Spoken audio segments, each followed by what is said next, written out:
Imagine something that is so deeply embedded in your self-identity and self-worth as a person being the main reason that you feel so distant and disconnected not only from your peers but also yourself.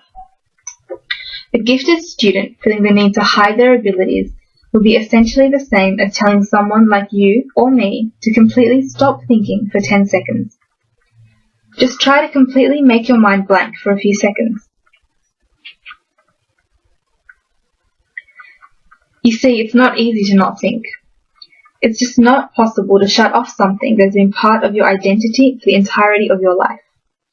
A gifted student being made to feel shunned or abnormal by their peers and authority figures in their lives for something that is so deeply a part of them that they can't shut off will cause them to be withdrawn, isolated, and internally conflicted.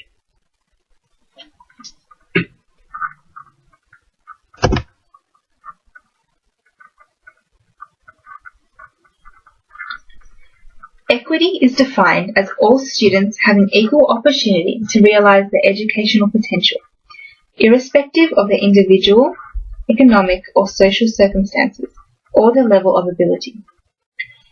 Although this may seem like the most fundamental concept within society, it has become difficult to fully comply with, especially in the education system.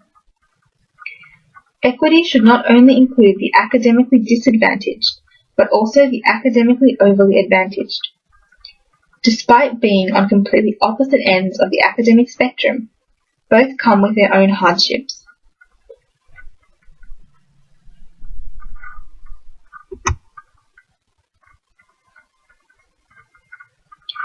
There is the common misconception that gifted individuals have a profound way of thinking, thus being able to manage their own psychosocial issues and are able to adjust to their surroundings.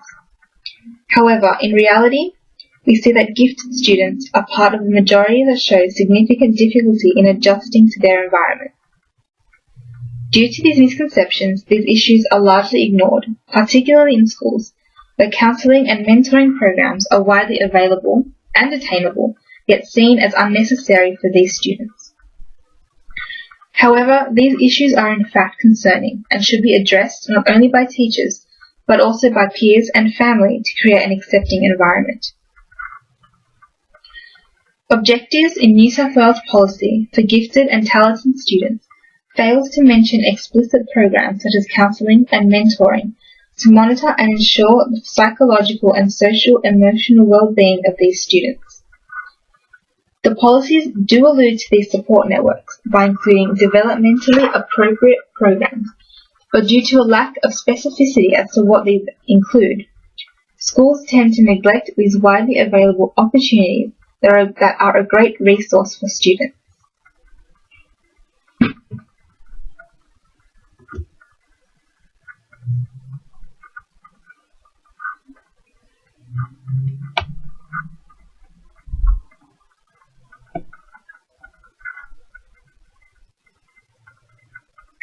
As a society, do we think that being gifted, they are already well off and don't require our attention? On the contrary, they do need a great deal of attention, especially in an environment like school, where they are developing their talents and where having high self-esteem and self-efficacy plays a large role in the development of self-identity.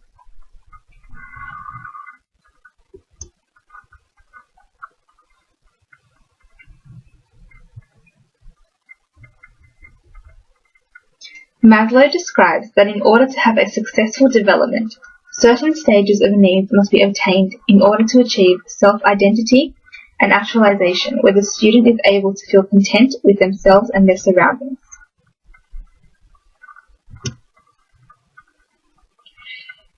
As you can see, his hierarchy first describes the fundamental physical and emotional needs of humans, ending in self-fulfillment. This is true for every single person, and gifted students are in no way different. Although these students have the potential to achieve beyond the standard level, without the necessary guidance and support, reaching this potential becomes much more of a challenge. Gifted students, like any other person, strive for a sense of belonging. If these students are surrounded solely by peers who see their gift as abnormal and strange, they will start withdrawing themselves and will be hesitant to truly express themselves in what they perceive to be an unsafe environment. In extreme cases, these students become victims of bullying for being different and, like with any other human being that goes through bullying, it can profoundly affect their well-being, learning, and social abilities. They need to be surrounded by like-minded peers, allowing them to feel normal, connected, and accepted, and those who do not have this support network will be negatively impacted.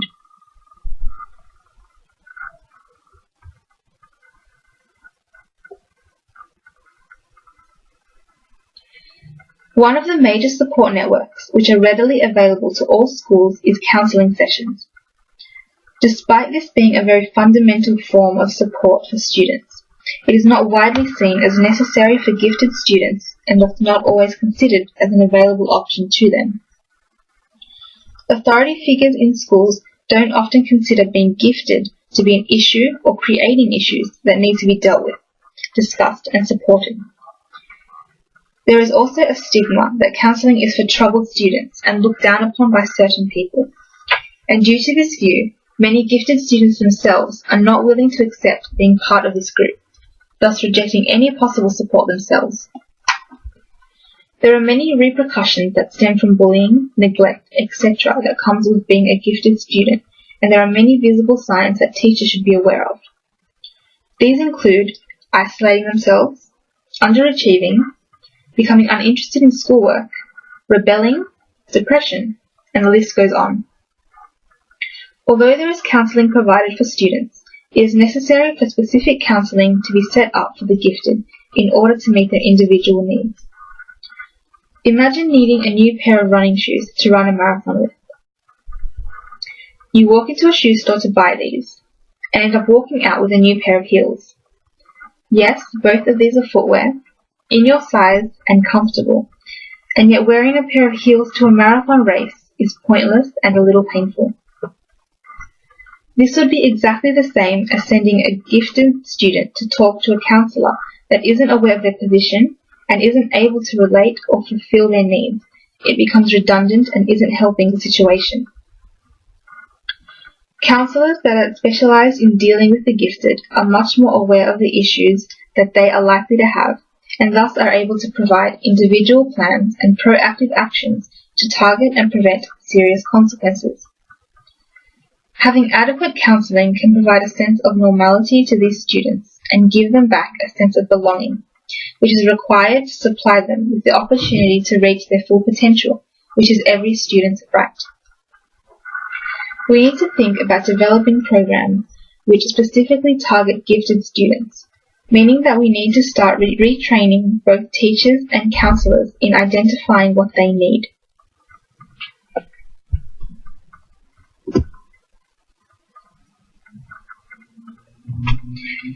If the previously mentioned stigma on counselling is still a concern to gifted students and preventing them from accepting support, mentoring is another option that should be offered to meet their needs. Unlike counselling, mentoring has a more positive and reward-like connotation, making it seem less like a chore or a punishment and more like a privilege. Mentoring provides enrichment for the student to focus on something that they love and can immerse themselves in, and eventually become a passion they can possibly pursue. Not only does spending time with like-minded individuals provide a great sense of belonging to students that may feel isolated, it also helps develop social skills, promotes self-efficacy, and helps to build connections outside of school. Not everything that these gifted students need can be provided through the classroom. If a student is extremely scientifically savvy, meeting with a mentor whose profession is being a scientist can provide a great deal of motivation, challenges them, and makes learning more authentic. Again, much like with counselling, they are provided with the opportunity to enrich their learning and further extend themselves beyond the classroom, guiding them to their full potential. This is a fundamental need for any student. However, the average student gets this sense of fulfillment from the average classroom and content. As gifted students are identified to have a more profound cognitive ability, they tend to require more specific and higher order enrichment programs to reach the same fulfillment as their peers. In order to achieve success with the above, support is needed from teachers and the general school community as well.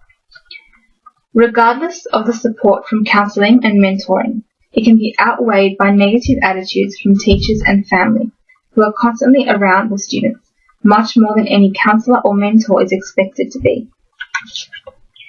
These authority figures should be aware that they have the responsibility to their gifted students to provide an equal opportunity to extend their learning. These external factors can undo any work being done with any specialised program for these students. Achieving equity is a cooperative effort and essential for all individuals that have the ability to make an impact on gifted students to enforce the support already being given by counsellors and mentors.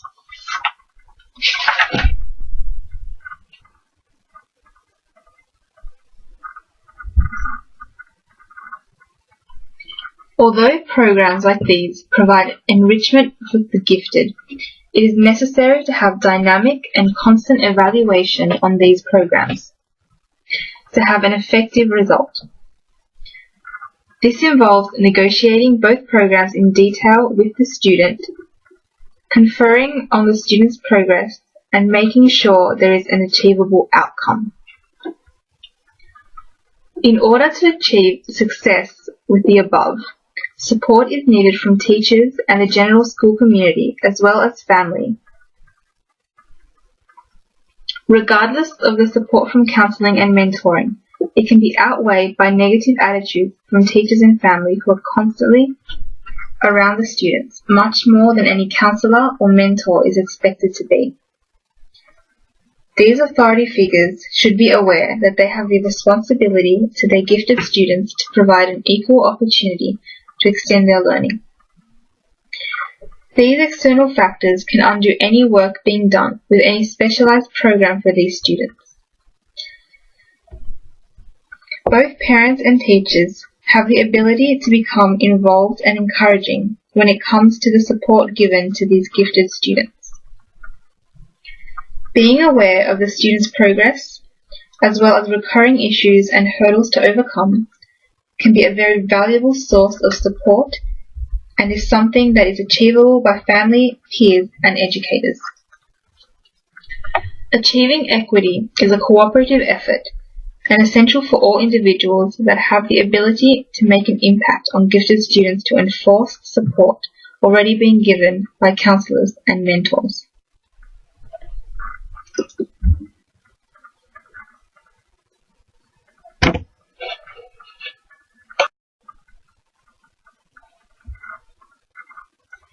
In the end, all students deserve to feel equal and united in a school environment.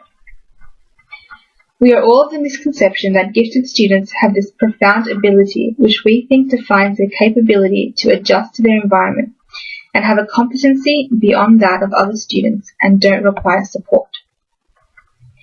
Being gifted, especially during teenage years where the struggle to find yourself is more prominent, has its own consequences and issues that may seem minuscule to teachers and schooling authorities, but in reality causes detrimental outcomes and needs to be addressed. Through analysing the research behind counselling and mentoring, it provides fulfilment in their educational needs and are very simple yet effective methods in ensuring equity in a schooling community. Gifted students have their own set of overlooked disadvantages that can't be understood by general educators. Every single student has the right to be given the tools and support in reaching their potential, and if the solution is as easy as having readily available specified counselling and mentoring, it is something that we owe to students to provide.